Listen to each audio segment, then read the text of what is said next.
شروع اللہ کے نام سے جو نہایت مہربان اور رحم کرنے والا ہے۔ اب دیکھیے جنت کی قیمت ہے ایک کھجور۔ حدیث مبارکہ میں آتا ہے کہ اگر ایک کھجور کے صدقے کے بدلے بھی اگر تمہیں جنت میں جانا پڑے تو تم چلے جاؤ۔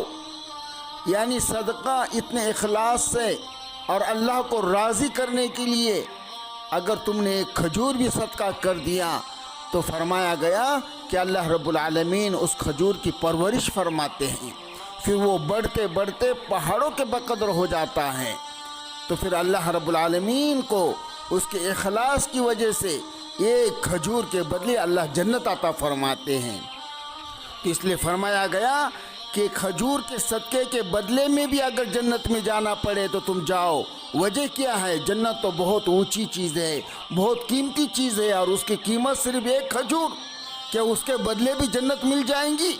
فرمایا کہ ہاں، اس لیے کہ اللہ رب العالمین نے آدم علیہ السلام کو جنت سے جو نکالا تھا وہ گندم کے چند دانے کھانے کی وجہ سے نکالا تھا، کہ اللہ رب العالمین نے کہا اب میں اس کی قیمت نہیں بڑھاؤں گا، تم واپس آنا چاہو تو یہ کھجور کے بدلے میں بھی جنت دے دوں گا۔ اللہ اکبر! دیکھو جنت سے صرف چند گھیو کے دانے کھائے تو جنت سے نکلنا پڑا۔ پھر اللہ رب العالمین نے حضرت آدم علیہ السلام سے کہا اگر تم میری رضا کے خاطر اگر ایک کھجور بھی صدقہ کرو گے تو فرمایا اس سے بھی تم جنت حاصل کر سکتے ہو۔ اللہ اکبر کبیرہ!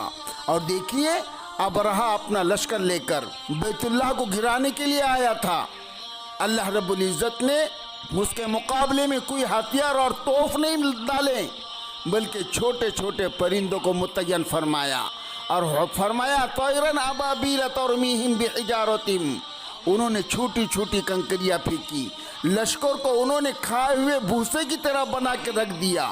اب ایسا کیوں ہوا؟ تو مفسرین نے اس کا بڑا خوبصورت جواب دیا۔ بعد نے تو اس کا یہ جواب دیا کہ دیکھو ابرہہ جانوروں میں جو سب سے زیادہ طاقتور جانور ہاتھی ہے اس کو لے کر آیا تھا، تو اللہ رب العزت نے فرمایا اچھا تم سب سے طاقتور جانور کو لائے ہو تو ہم اس کے مقابلے میں دنیا کے سب سے کمزور جانور کو لے کر آتے ہیں۔ سبحان اللہ! چنانچہ کمزور پرندے کے ذریعے اللہ رب العالمین نے طاقتور کو مروایا، اور یہ اللہ کا دستور ہے، چڑیوں سے بعض کو مروا دیتے ہیں۔ کم من فئۃ قلیلۃ غلبت فئۃ کثیرۃ باذن اللہ واللہ مع الصابرین، یہ اللہ رب العزت کا دستور ہے۔ لیکن بعض مفسرین نے ایک عجیب تحقیقی جواب لکھا، وہ فرماتے ہیں وجہ یہ تھی کہ ابرہہ چلا تھا اللہ کی بنائی ہوئی ترتیب کو الٹنے کی نیت سے، یعنی جو بھی عمل اللہ رب العالمین کی ترتیب کا ہے اگر اس کے الٹ کوئی عمل کرتا ہے اللہ اسی شکل کا بدلہ اس سے لیتے ہیں۔ تو اس نے اللہ کی بنائی ہوئی ترتیب کو الٹنے کی نیت سے بیت اللہ جو اللہ رب العالمین کا عزت والا گھر ہے میں اسے گرا کر ختم کر دوں اور خود اپنا ایک الگ اپنے ملک میں مرکز بناؤں کہ لوگ اس کو عزت بخشیں، اس کے اندر آ کے عبادت کرے، اس کا طواف کرے۔